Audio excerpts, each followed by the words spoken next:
पिछले कुछ 6 महीनों से एंजाइटी बढ़ती गई और डिप्रेशन की हद तक पहुंच गया। I think you should become an actor now. Your co-actor is on the Zoom call. I'm a professional actor.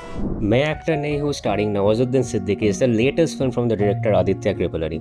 And this film has a really interesting logline which reads as follows. A struggling Mumbai actor connects with a melancholic retired banker in Frankfurt through virtual acting lessons, bringing cultural gaps and personal struggles across continents. But after watching this film, I can say that the logline doesn't really do justice to the film and the themes it actually deals with. Before going deeper into this review and analysis, I want to say that I had been fortunate enough to talk with the assistant directors of this film, Anuradha Pandey and Ramita Gupta, and the team behind this film is really amazing. You can really tell that a lot of genuine unconditional love was put into this film, and you can see it on the screen as well, with plenty of reference to movies, pop culture and art in general. Now, I have seen Kripalani's last film, Not Today, which is available on YouTube, by the way. You should check it out, it's a good film. But there are a lot of similarities between this and that film, especially the entire structure of it, where in Not Today, the entire film revolves around a phone call between a woman working a suicide prevention hotline and a suicidal guy.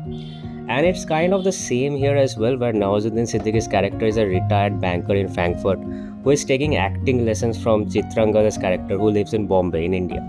Now, the entire film's conversational screenplay operates through these phone calls and video calls occasionally that the co-actors share, and it's really interesting device of narration that I haven't seen utilized to this extent except for Kripalani's own work, of course. And yeah, in that regard, it can be said that this way the film feels way too close to Kripalani's last work like Not Today, where the schematic diagram of the screenplay kind of remains the same, just in different contexts. But even though I was under that impression till the first half of the film, the later half completely shifted my perspective. The thing with this film is that it does borrow a lot from Kripalani's previous works, but it does build upon it in a very mature way that keeps things fresh. And the actual thematic structure of this film is absolutely not as advertised, and I don't really want to go into spoiler territory, but this film went way more psychologically dense than I was expecting. Now, of course, all of this works as well as it does due to the acting of these two leads, which in itself is kind of a nothing burger of a statement, because you put actors of this caliber and pair it up with an amazing, richly layered screenplay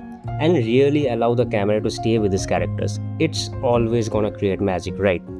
But I want to specifically highlight how cinematic techniques like sound, and yeah, especially sound really, was used to juxtapose not only these two characters' psyche, but these two locations, these two nations and these two cultures against each other. The use of the city and the transport as not only a plot device but an institution in itself was something I found in an Indian cinema after a long time. Now, my only critique for this film is that there is a visible lack of cohesive narrative causality in the film, where basically, let's say the film wants to go from point A to point B, right? That is scene 1 to scene 2. But it doesn't really find logical enough solutions to justify that transition. So it does feel like some events happen in this film just for sake of the next scene to conveniently take place. But overall, May Actor Nahin Hoon is a breath of fresh air in Indian cinema, and you should really check this out in the theaters if you can. Films like this need your support, and yes, you should absolutely pay for a ticket to support independent films like this. And yeah, that's the Unusual Critics signing off.